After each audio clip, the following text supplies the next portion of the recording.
This is Democracy Now!, democracynow.org, The War and Peace Report. I'm Amy Goodman.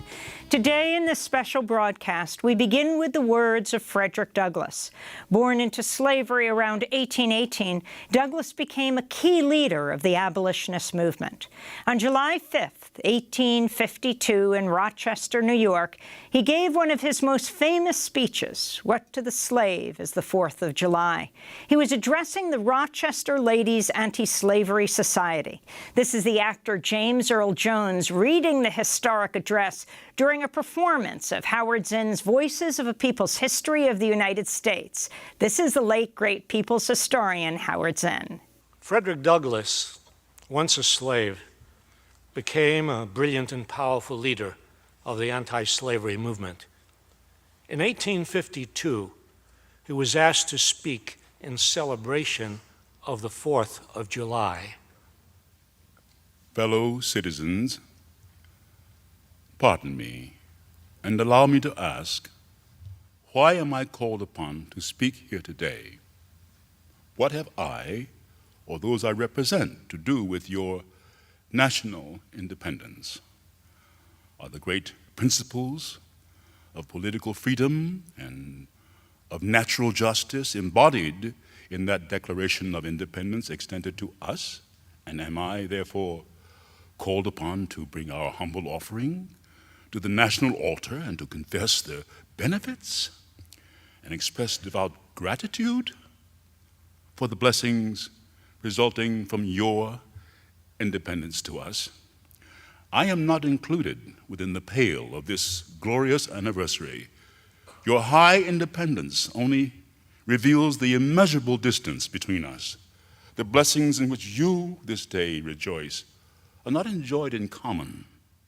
The rich inheritance of justice, liberty, prosperity, and independence bequeathed by your fathers is shared by you, not by me. The sunlight that brought life and healing to you has brought stripes and death to me. This 4th of July is yours, not mine. You may rejoice, I must mourn.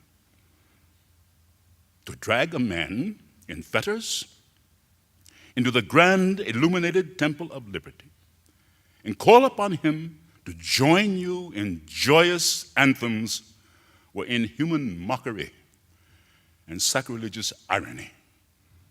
Do you mean, citizens, to mock me by asking me to speak today?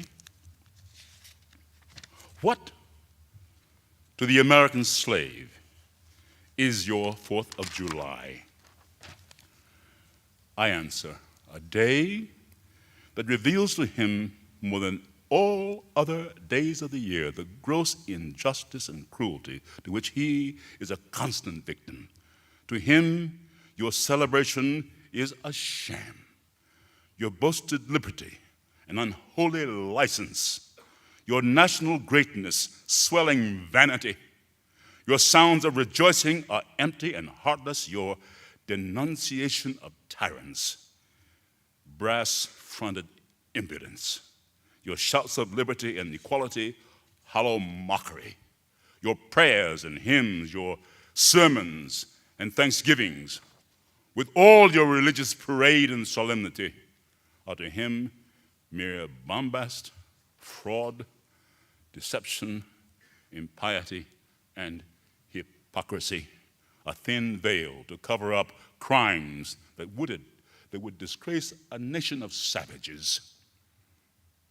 There's not a nation of the earth guilty of practices more shocking and bloody than are the people of these United States at this very hour. At a time like this, scorching irony, not convincing argument, is needed. Oh, had I the ability and could reach the nation's ear, I would today pour forth a fiery stream of biting ridicule, blasting reproach, withering sarcasm, and stern rebuke. For it is not light that is needed, but fire. It is not the gentle shower, but thunder. We need the storm, the whirlwind, the earthquake. The feeling of the nation must be quickened. The conscience of the nation must be roused. The propriety of the nation must be startled. The hypocrisy of the nation must be exposed, and the crimes against God and man must be proclaimed and denounced. That was James Earl Jones reading the words of Frederick Douglass,